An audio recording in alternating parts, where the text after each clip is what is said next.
Hello students, चलिए देखिए आज का जो हमारा टॉपिक है वो है ज्योमेट्रिकल आइसोमर्स के नॉमेनक्लेचर पार्ट पाएंगे हम। Cis trans nomenclature for the geometrical isomers. ठीक है ना। कोई भी ऐसे एल्कीन्स या साइक्लो एल्केन्स जो कि ज्योमेट्रिकल आइसोमर्स को एग्जिबिट करते हैं, तो उनके ज्योमेट्रिकल आइसोमर्स को एग्जिबिट करने की कंडीशंस क्या होती हैं और कैसे ज्योमेट्रिकल आइसोमर्स बनते हैं, उन सारे कंसेप्ट को हम लास्ट वीडियो के अंदर आपको डिफाइन कर चुके हैं। अब हम इस वीडियो के अंदर आपको ये डिफाइन करने की कोशिश करते हैं कि जो ज्योमेट्रिकल आइसोमर्स होंगे किसी कंपाउंड के, उनका नॉमेनक्लेचर कैसा रहेगा। ठीक है, देखिए ये है कोई आपका सपोज कोई एल्कीन है सी ए बी। ठीक है ना, ए बी। सपोज ये आपका एक आइसोमर है C double bond C A B B A। ठीक है ना। तो यहां पे आपको देखना, देखिए डबल बॉन्ड के रिस्पेक्ट में दोनों A सेम साइड है। एक पर्टिकुलर ओरिएंटेशन हो गया एटम और ग्रुप्स का डबल बॉन्ड के रिस्पेक्ट में। यहां डबल बॉन्ड के रिस्पेक्ट में दोनों A अपोजिट है, तो ये सेकंड टाइप का ओरिएंटेशन हो गया डबल बॉन्ड के रिस्पेक्ट में। देख रहे ना, दो ए का डबल बॉन्ड के रिस्पेक्ट में सेम साइड वाला इन्वायरमेंट है, यहां दो ए का डबल बॉन्ड के रिस्पेक्ट में अपोजिट साइड वाला इन्वायरमेंट है। तो ये कहते हैं कि आपका डबल बॉन्ड के रिस्पेक्ट में सिमिलर एटम्स और ग्रुप्स यदि सेम साइड होता है तो ऐसे आइसोमर्स का नाम क्या कहते हैं आप?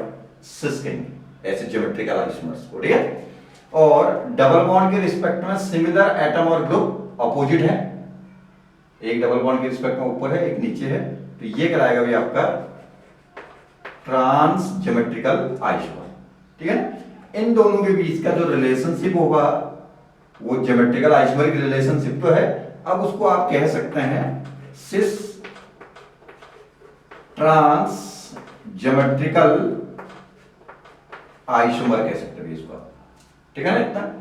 देन सिमिलरली देखिए C double bond C, suppose A B है A C। यहां तो आपका दोनों A सेम साइड दोनों B सेम साइड थे, तो आप यहां A के रिस्पेक्ट में भी सिस कह सकते हैं, B के रिस्पेक्ट में भी सिस कह सकते हैं। और यहां दोनों A अपोजिट थे या दोनों B भी अपोजिट थे, तो B के रिस्पेक्ट में कहो या A के रिस्पेक्ट में कहो, सिस एंड ट्रांस हो गए। यहां पे आपका दोनों का डबली बॉन्डेड कार्बन पर एक एक ग्रुप सेम है, ए और ए मतलब सेम है लेकिन दूसरा डिफरेंट है, तो आप इसके बेसिस पे सिस ट्रांस नॉमेनक्लेचर कहेंगे। यहां तो आप दोनों ए सेम साइड है इसलिए सिस कह सकते हैं, दोनों बी सेम साइड है इसलिए भी सिस कह सकते हैं इसको आप। ठीक है, लेकिन यहां केवल ए के रिस्पेक्ट में ही कहा जाएगा, तो क्या कहेंगे? Cis and A opposite side है, तो ये कहलाएगा भी आपका ट्रांस। ठीक हो गया। तो ये सिस और ये ट्रांस ज्योमेट्रिकल आइसोमर, इनके बीच का रिलेशनशिप, वैसे तो ज्योमेट्रिकल आइसोमर की रिलेशनशिप है, क्या कहते हैं? ज्योमेट्रिकल आइसोमर क्या होता है? जहां डबल बॉन्ड के रिस्पेक्ट में डिफरेंट जो एटम और ग्रुप है उनका डिफरेंट ओरिएंटेशन दिखेगा, तो वो ज्योमेट्रिकल आइसोमर्स हैं। तो ये हो गया cis and trans geometrical isomers of each other. ठीक हो गया। अब इनके मैं एग्जांपल्स आपको शो करूं तो देखिए C double bond C double bond C Cl H दोनों H सेम साइड है डबल बॉन्ड के रिस्पेक्ट में, या दोनों Cl सेम साइड है, तो आप क्या कहेंगे इसको? सिस ज्योमेट्रिकल आइसोमर। देन दूसरा Cl H एंड HCl, दोनों Cl अपोजिट है या दोनों H अपोजिट है डबल बॉन्ड के रिस्पेक्ट में, तो इसको आप कहेंगे ट्रांस ज्योमेट्रिकल आइसोमर। तो ये हो गया आपका cis trans geometrical isomers of each other. ठीक हो गया। इस टाइप का एग्जांपल ये हो गया। अब इस टाइप का कोई एग्जांपल हम आपको दिखाते हैं। देखिए C डबल बॉन्ड C, चलिए OH H एंड Cl। ठीक हो गया। इसका दूसरा आइसोमर क्रिएट करते हैं।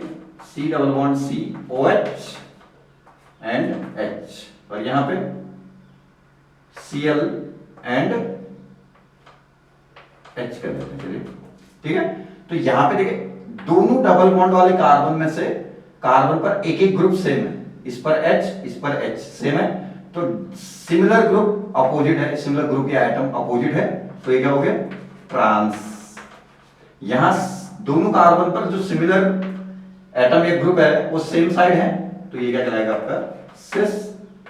तो ये हो गया आपका cis trans geometrical isomers of each other. ठीक होगा ना इतना। तो ये तो हो गया आपका एल्कीन्स का के जो ज्योमेट्रिकल आइसोमर्स होते हैं उनका सिस ट्रांस नॉमेनक्लेचर। ठीक है, देन अब हम ऐसे आते हैं साइक्लोएल्केन्स के जो ज्योमेट्रिकल आइसोमर्स होता है उनका सिस ट्रांस नॉमेनक्लेचर पे। तो देखिए कैसे,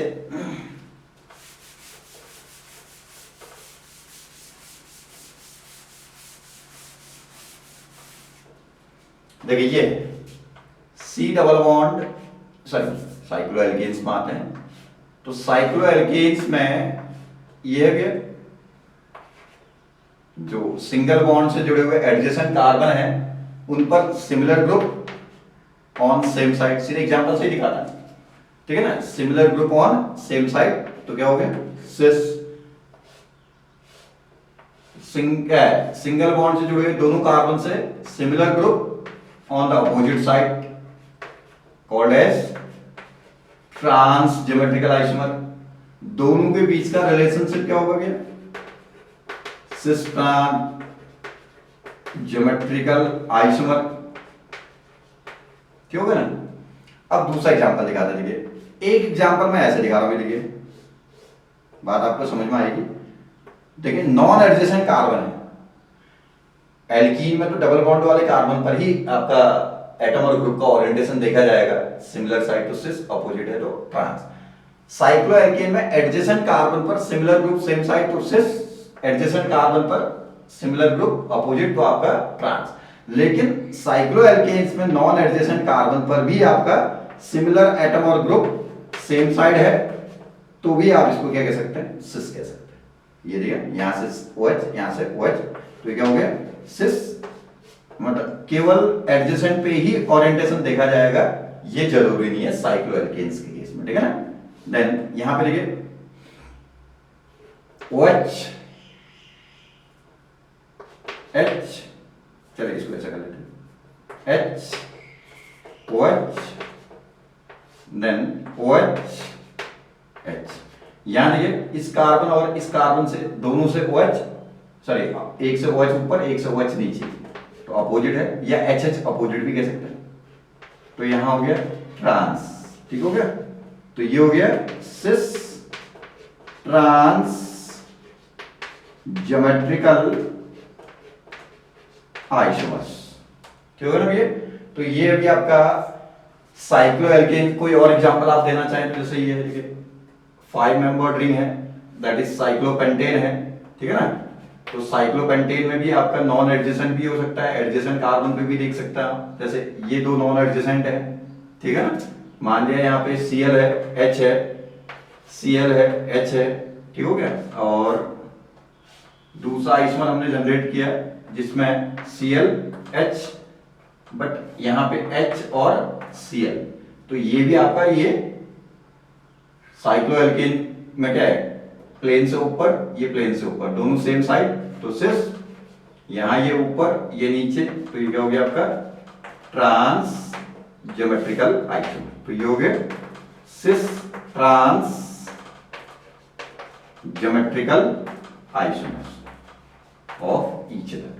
तो मेरे ख्याल से बात ये आपको बात समझ में आई होगी कि साइक्लोएल्केन्स में एडजेसेंट पर भी ओरिएंटेशन देख सकते हैं, नॉन एडजेसेंट पर भी ओरिएंटेशन देख सकते हैं। यदि आपका सिमिलर एटम और ग्रुप सेम साइड तो सिस, अपोजिट साइड तो आपका ट्रांस, भले ही वो एडजेसेंट हो या नॉन एडजेसेंट पोजीशंस। ठीक है ना। लेकिन एल्कीन के केस में डबल बॉन्ड वाले कार्बन से ही आपका सिमिलर एटम और ग्रुप सेम साइड तो सिस, डबल बॉन्ड वाले कार्बन से सिमिलर एटम और ग्रुप अपोजिट साइड होगा तो वो आपका क्या कहलाएगा ट्रांस कहलाएगा भैया। ठीक है, इतनी बात। और उनके बीच का रिलेशनशिप ज्योमेट्रिकल आइसोमरिज्म तो वही, लेकिन अब उसको आप particular cis trans geometrical isomerism कह सकते हैं उसको।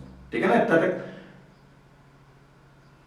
कोशिश करिएगा, और भी बहुत सारे एग्जाम्पल्स हो सकते हैं जिन एग्जाम्पल्स के थ्रू आप बहुत इजीली आप सिस्टाइन ज्योमेट्रिकल आइसोमेट्रिक्स को डिफाइन कर सकते हैं। चलिए, थैंक यू।